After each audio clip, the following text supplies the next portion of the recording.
السلام علیکم ورحمۃ اللہ وبرکاتہ نحمده ونصلی علی رسولہ الکریم اما بعد فاعوذ باللہ من الشیطان الرجیم بسم اللہ الرحمن الرحیم رب اشرح لی صدری ویسر لی امری واحلل عقدۃ من لسانی یفقہوا قولی ربنا زدنا علما آمین۔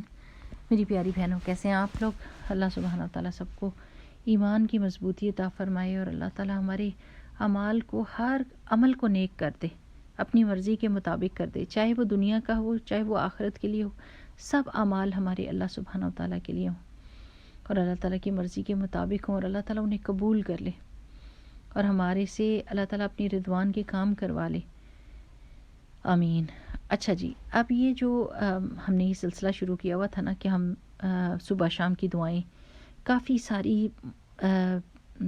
آفتوں سے بچانے والی، مشکلوں سے بچانے والی صبح شام کی دعائیں ہیں، فجر کے بعد، عصر کے بعد۔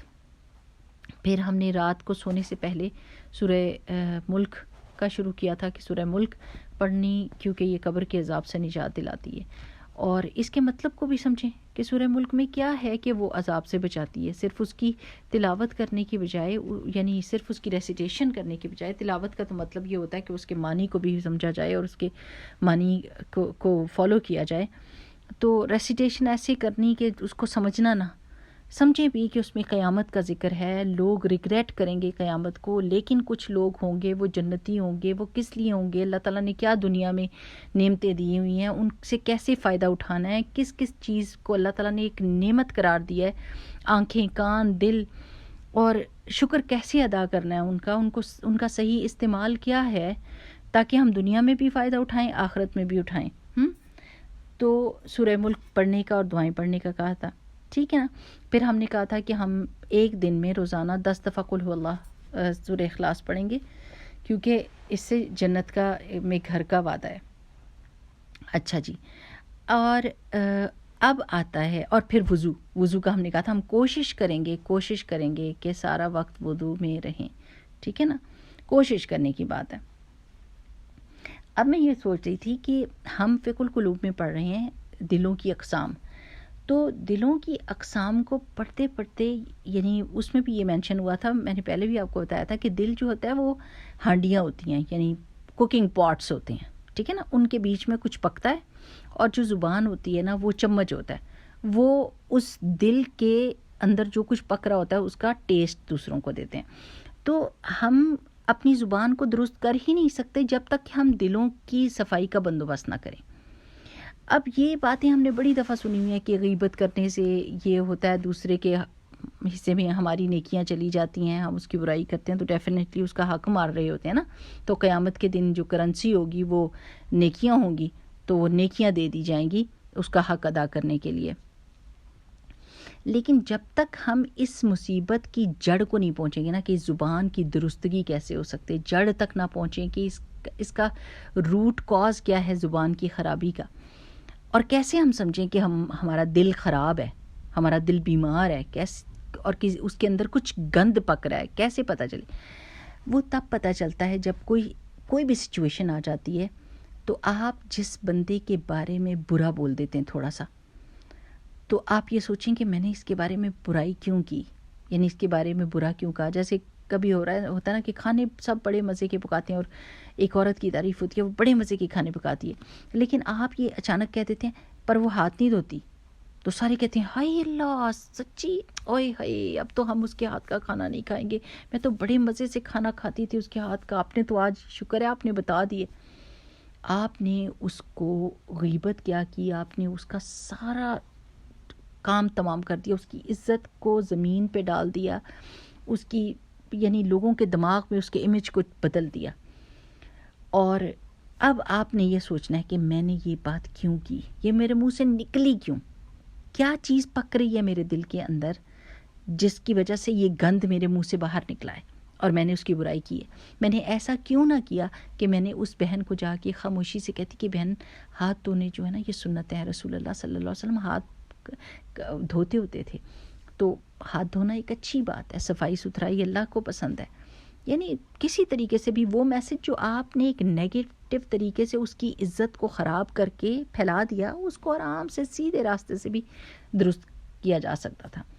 اب آپ نے فکر اپنی کرنی ہے، اس کو تو چھوڑے نا، وہ تو آپ کی کافی ساری نیکیاں لے گئی، اس کا تو وہ تر گئی، بجائے اس کے کہ آپ اس کو ڈباتے، وہ تر گئی، ٹھیک ہے نا. آپ نے اس کے ساتھ آخرت کی بہت بڑی بھلائی کر لی، آپ نے اپنی ساری نیکیاں اس کو دے دیں.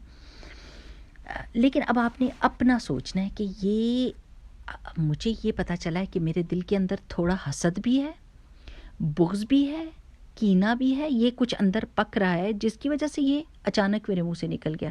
ورنہ کبھی بھی کوئی بات اچانک نہیں منہ سے نکلتی. There must be something cooking in your pot. ہمارے دل کی ہانڈی میں کچھ نہ کچھ پک رہا ہوتا ہے.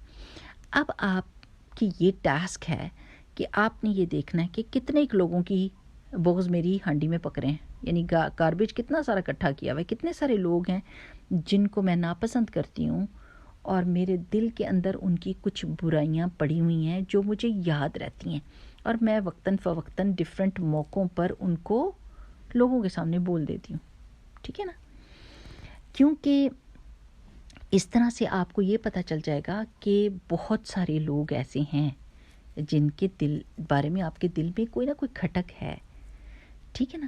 اب آپ نے کیا کرنا ہے، کیونکہ آپ نے یہ سوچنا ہے کہ اگر میں اس کا بغض اپنے دل میں بٹھا کے ادھر ادھر پھرتی ہوں، اس گاربیج کے ساتھ پھرتی ہوں، تو اس سے میرا کیا فائدہ ہو رہا ہے، یا مجھے فائدہ ہو رہا ہے یا نقصان ہو رہا ہے. ٹھیک ہے نا. کیا فائدہ ہے اس بغض رکھنے کا؟ اگر آپ نے گاربیج کا تھیلا ہاتھ میں اٹھایا ہوا ہے تو اس کا کیا نقصان ہوگا؟ آپ کو کوئی فائدہ ہوگا؟ اس گاربیج کو اگر آپ ہر جگہ جاتے ہیں اور آپ اپنی ہینڈ بیگ کی جگہ گاربیج کا ڈبہ یا گاربیج کا تھیلا اٹھا کے جاتے ہیں تو کوئی فائدہ ہے آپ کو؟ کوئی اس گاربیج سے فائدہ ہے؟ کوئی اس کی اسمیل سے فائدہ ہے؟ اس کے اٹھانے سے فائدہ ہے؟ سوچیں اس کے بارے میں. نہیں ہے فائدہ، نقصان ہی نقصان ہے. لوگ آپ سے بھی نفرت کرنے لگ جائیں گے، اس بو کی وجہ سے آپ سے بھی بھاگیں گے. تو یہ ایسی گاربیج ہے جس سے بہت بڑا آخرت کا نقصان ہو رہا ہے. اور ہو سکتا ہے کہ جس کی آپ وقتاً فوقتاً برائی کر رہے ہیں، اللہ کی نظر میں اس کی کوئی نیکی اتنی بڑی ہو جائے کہ قیامت کے دن آپ کہیں ہیں میں نے اس کو اتنا، یعنی کس لیے میں نے اس کی اتنی بغض سنبھالا، جس کو میرے رب نے پسند کیا، میں اس کے بغض کو سنبھال کے کیا کروں؟ مجھے کیا پتا. You always need to focus your mind on this point کہ ہو سکتا ہے کہ اس سے کوئی ایسی نیکی ہو جائے کہ میری بڑی بڑی نیکیاں اس کے آگے ہیچ ہو جائیں، اور اس کی ایک نیکی اتنی بڑی ہو جائے کہ وہ میری ساری زندگی کی نیکیوں میں بھاری ہو جائے. پھر مجھے کیا فائدہ ہے اس عورت کا یا اس بندے کا بغض رکھنے سے؟ اور آج میری آنکھ بند ہوتی ہے تو میں اگر یہ گاربیج کا تھیلا اپنی روح کے ساتھ لے کر جاتی ہوں، مجھے کیا فائدہ ہے؟ ہر چیز کا کانسیکوینس سوچا کریں. اور کبھی بھی اپنے آپ کو بینیفٹ آف ڈاؤٹ نہ دیا کریں. جب آپ کے منہ سے کسی کی برائی نکلی ہو، فوراً اپنی پکڑ کریں، فوراً زیرو ٹالرنس رکھیں اپنے لیے اس چیز کے لیے کہ میں اپنے آپ کو معاف نہیں کرنے والی. اب آپ کا یہ ٹاسک نیا کیا ہے؟ یہ عبادات تو ہم کر رہے ہیں، صبح شام کی دعائیں بھی پڑھ رہے ہیں، تبارک الذی بھی پڑھ رہے ہیں، اور قل هو اللہ بھی پڑھ رہے ہیں، لیکن یہ جو اندر دل کے اندر جو گند بلا ہے، اس کا بھی تو صفائی بہت ضروری ہے نا. تب تک ہمیں فائدہ نہیں ہوگا جب تک ہمارا دل صاف نہیں ہوگا. ہمارا دل بادشاہ ہے، وہ سب ہمارے اعضاء کو گندا کرتا ہے اگر گندا ہو تو، اور سب اعضاء کو درست کر دیتا ہے اگر وہ درست ہو تو ہم نے یہ سوچنا ہے کہ کتنے لوگوں کا بغض ہم نے سنبھال کے رکھا ہے. میں کہتی ہوں کہ اگر آپ کو ڈر نہیں ہے تو ایک پیج پہ لکھ لیں ان کے سب کے نام، ذرا لسٹ لکھیں، دیکھیں ذرا کتنے لوگوں سے آپ ناراض ہیں اپنی زندگی میں، کتنے لوگ آپ کو برے لگتے ہیں، کتنے لوگ آپ کو بادر کرتے ہیں، کتنے لوگوں سے آپ کو حسد ہے، اور ان سب کا لکھ کے اور کہیں آج میں یہ نام کاٹ رہی ہوں، میرے دل میں ان کی کوئی جگہ نہیں ہے، میں اس بکس کو نہیں سنبھال کے رکھ سکتی. اللہ تعالیٰ میں نے ان سب کو آپ کی خاطر معاف کیا ہے اگر انہوں نے مجھے بادر کیا تھا، اور ان کی نیکیاں ہو سکتا ہے بہت بڑی ہوں، مجھے ان کے بکس سے کوئی فائدہ نہیں ہونے لگا.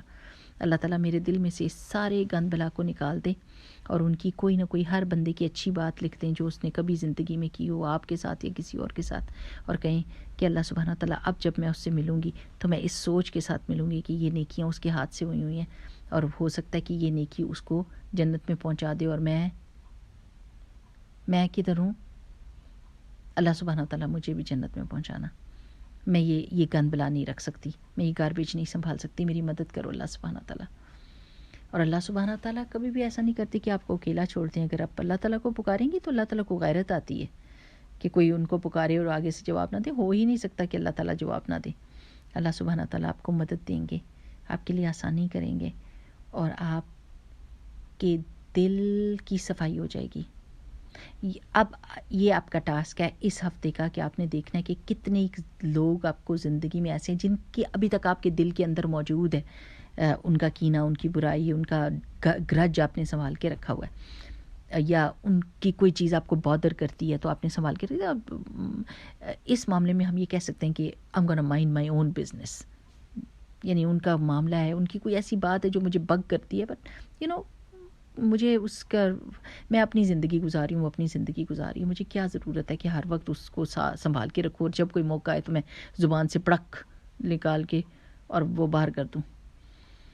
تو یہ میری بہنیں سوچیں, یہ بہت ضروری ہے, یہ بہت ضروری ہے, کیونکہ ہم نے نہ تو اپنے دل کو بیمار دل رکھنا ہے, جو برائی سامنے آئے تو فٹافٹ برائی کر لے. وہ دل بیمار ہوتا ہے جو اچھائیاں بھی کرتا ہے, لیکن جب برائی آفر ہوتی ہے تو فٹافٹ کر لیتا ہے سوچے بغیر.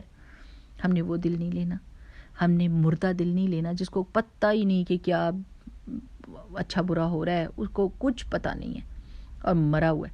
ہم نے قلب سلیم والا بندہ ہونا ہے جس کا دل الرٹ پہ ہو, ہر وقت الرٹ پہ بیٹھا ہو, وہ کسی گند بلا کو اندر نہ آنے دے, اور ایک بیپ بچ جائے, ٹیں ٹیں ٹیں ٹیں یہ کراس کر رہی ہے یہ چیز لمٹس کو, اس کو نہیں, اس کو باہر نکالنا ہے, غلط بندہ آ گیا اندر یا غلط خیال آ گیا.